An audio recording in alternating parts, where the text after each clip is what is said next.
Bloomberg Audio Studios. Podcasts, radio, news.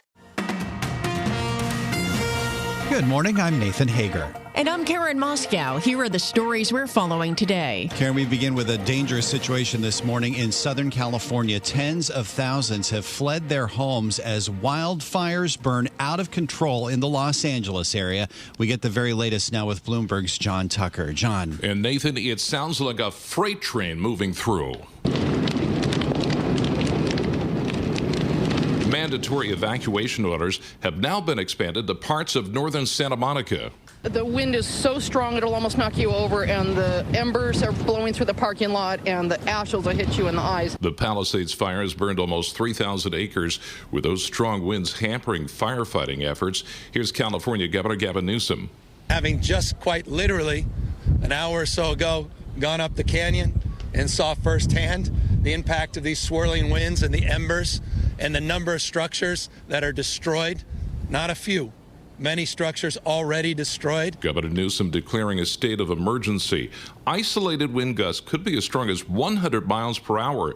The fires have prevented emergency vehicles from getting through. And on Sunset Boulevard, bulldozers were brought in to push abandoned cars to the side and create a path. Over 220,000 customers are without power. I'm John Tucker, Bloomberg Radio. All right, John, thank you. Well, we want to get the latest on politics now and the wide-ranging news conference from President-elect Donald Trump. He called reporters to Mar-a-Lago to announce a $20 billion data center investment. But he also used the event to ramp up threats on Canada, Greenland, and the Panama Canal. Trump was asked directly whether he could assure the world he'd rule out military force to take over Greenland or the canal. No, I can't assure you on either of those two. But I can say this. We need them for economic security. The president-elect also said he would use economic force to make Canada the 51st state. Because Canada and the United States, that would really be something. You get rid of that artificially drawn line, and you take a look at what that looks like, and it would also be much better for national security. Don't forget, we basically protect Canada. And Trump took a swipe at Mexico with this announcement.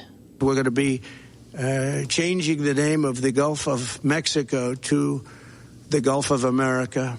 Donald Trump has threatened both Mexico and Canada with new tariffs if they don't do more to stem migrant and drug flows into the U.S. Well, meanwhile, Karen, a group of House Republicans is going to meet with President-elect Trump ahead of a looming fight over extending his 2017 tax cuts. We get that story from Bloomberg's Doug Krisner. The meeting will happen at Mar-a-Lago this weekend and include 20 GOP House members from New York, New Jersey, and California. New York Representative Nick LaLota says the plan is to discuss increasing the $10,000 cap on state and local tax deductions, known as SALT. It disproportionately hurts voters in 3 high-tax states. LaLota says the group will push for a reasonable adjustment to the cap. It was imposed as part of the 2017 tax bill, and now Republicans in Congress are beginning to negotiate a package to extend those 2017 tax cuts. In New York, I'm Doug Krisner, Bloomberg Radio. All right, Doug, thank you. Well, NVIDIA's Jensen Huang, the CEO at the center of the artificial intelligence boom, says he's ready to meet President-elect Donald Trump and offer his help to the coming administration. Huang spoke with Bloomberg's Ed Ludlow. I'd be delighted to go see him. Have you been invited? Not yet, but I would be delighted to go see him and congratulate him and do everything we can to help this administration succeed. Donald Trump has said that he will impose trade tariffs that may affect companies like NVIDIA, which rely heavily on overseas sales and outsourced manufacturing. Well, Karen, NVIDIA was one of the biggest losers in yesterday's declines on Wall Street. The AI chip giant fell more than 6%. Megan Horniman, Chief Investment Officer at Verdance Capital Advisors, says there's some tough sledding ahead for last year's tech darlings. I think the Magnificent Seven specifically are going to have a bit of a difficult year. Now, while there may be earnings growth there, I'm not saying this is a negative earnings growth environment, but the interest rate environment is not going to be as favorable as to really warrant these elevated PE multiples. Sometimes we don't see a correction that's really led by any specific catalyst, but just a valuation correction. And I think the Magnificent Seven can be due for that in the first half of this year. That's Verdance Capital Advisors' Megan Horniman. A gauge of the Magnificent Seven mega cap stocks sank 2.5% yesterday. And Nathan, we'll get a slew of economic reports today because of the closure of the markets tomorrow. The labor market will be in focus ahead of Friday's jobs report, and we get a preview from Bloomberg's Michael McKee. Investors like to trade on the ADP employment report, even though it usually bears no resemblance to the non-farm payrolls number due Friday. ADP found 146,000 new private sector jobs in November, while the government reported 194,000. For December, the payroll processor anticipates a slowdown in that job growth. If that happens, it may influence some final estimates for Friday. Right now, the range of economists' forecasts is quite wide, from 95,000 to 203,000. We also get jobless claims today, moved from Thursday because of the memorial service for former President Jimmy Carter. Little change from continuing low levels is forecast. Michael McKee, Bloomberg Radio. All right, Mike, thanks. In company news, JPMorgan Chase is preparing to require all its employees to return to the office 5 days a week. That would end the bank's hybrid work option. We get more from Bloomberg News senior finance reporter Sri Natarajan. It's very fair to assume Jamie Dimon's on board. If there's anyone on board, it's Jamie Dimon. Everyone else has to fall in line. But all the sense we're getting, unless plans fall apart last minute, is sometime in the next few weeks, in a week or two, you could very well see JPMorgan come out and say they want everyone back in office 5 days a week. Bloomberg's Sri Natarajan says the largest U.S. bank employs more than 300,000 people globally. Well, Nathan, $1 billion is not enough. Indonesia kept a ban on the sale of Apple's iPhone 16, saying its $1 billion plan that includes building an AirTag factory is insufficient to meet local investment requirements. The government said it's willing to negotiate with Apple, but may impose sanctions if the company continues to not comply with local investment rules. And Karen, NFL gamblers are winning too much. That's the word from FanDuel owner Flutter. Shares of that company fell 5% in Europe after warning its fourth quarter profits would be hurt after a string of, quote, very unfavorable sports results in the U.S. Flutter says NFL games have been the most customer-friendly since it launched online sports betting. Time now for a look at some of the other stories making news in New York and around the world. And for that, we're joined by Bloomberg's Michael Barr. Michael, good morning. Good morning, Karen. Former President Jimmy Carter will continue to lie in state after his remains arrived in Washington Tuesday. Carter served as president from 1977 to 81 and went through a rocky 4 years of economic unrest and international unrest that ended with his defeat to Republican Ronald Reagan. In a ceremony, Vice President Kamala Harris spoke about Carter's political legacy.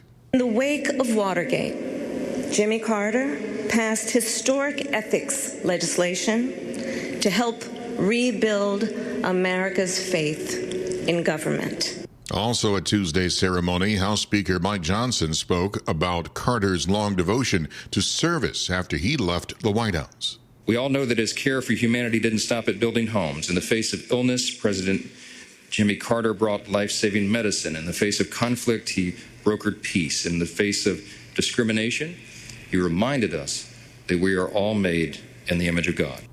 Carter will remain at the Capitol until Thursday morning when he is transported to Washington National Cathedral for a state funeral. Rescue workers in Tibet are searching for more survivors and victims one day after a strong earthquake leveled thousands of houses and killed at least 126 people and injured around 190 others. Tents, quilts, and other relief items were being delivered to the western China region to provide shelter for those whose homes are uninhabitable or unsafe. Wintry temperatures fell well below freezing overnight. The earthquake struck about 50 miles from Mount Everest and the border with Nepal. It's not cleared for takeoff yet, but a new technology could be poised to change the future of transportation.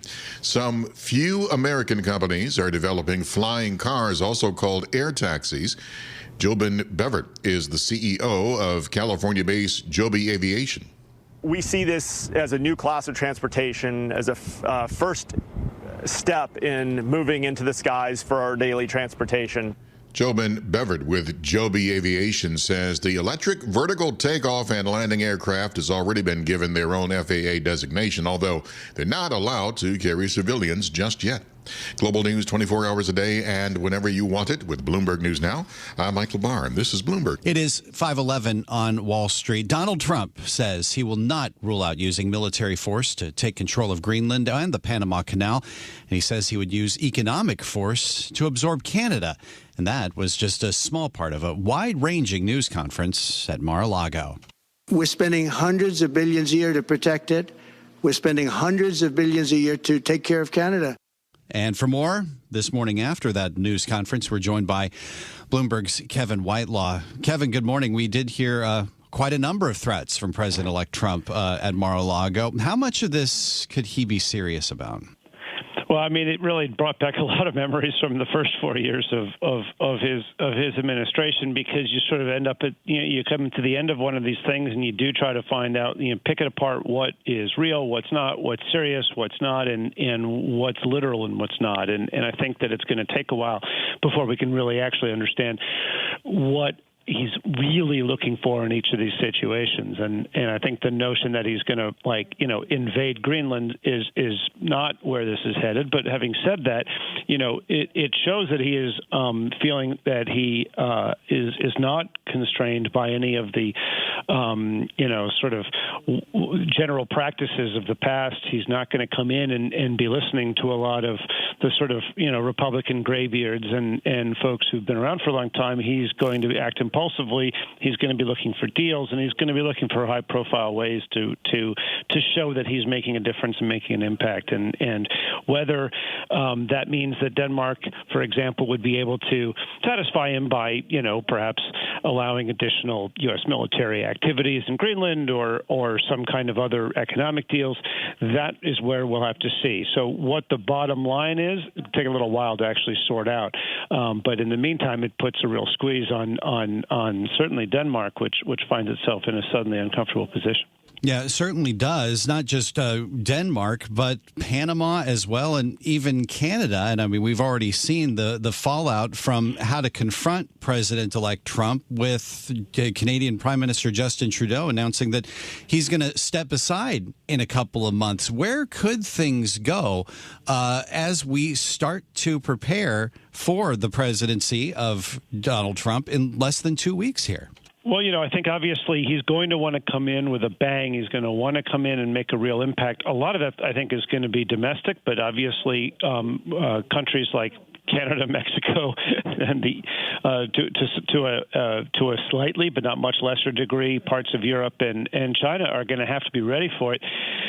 At the same time, keep in mind, the reality is going to intrude pretty quickly on the president. Crises are going to happen. Things are going to crop up. He's going to come up against some of the realities and limitations of what he can actually do, and he's going to have to also confront some of the potential negative impact and market effects of some of these activities. So, he'll come out swinging, but he's also going to have the same kinds of crises and other things that have bedeviled every U.S. president. I mean, even in the news this morning, we're watching these very, very, very serious wildfires in California. Just that reminder that the president is going to have to deal with a set of reality, no matter what it is he wants to come in and try to do.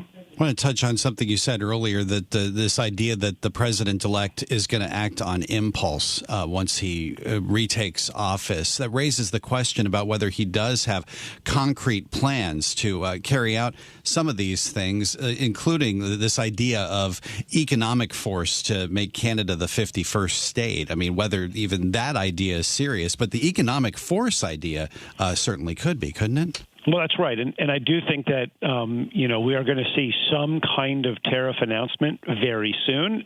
But obviously, we don't really know what that is going to look like. Is it going to be across the board? Is it going to be targeted? Is it going to be big? Is it going to be small?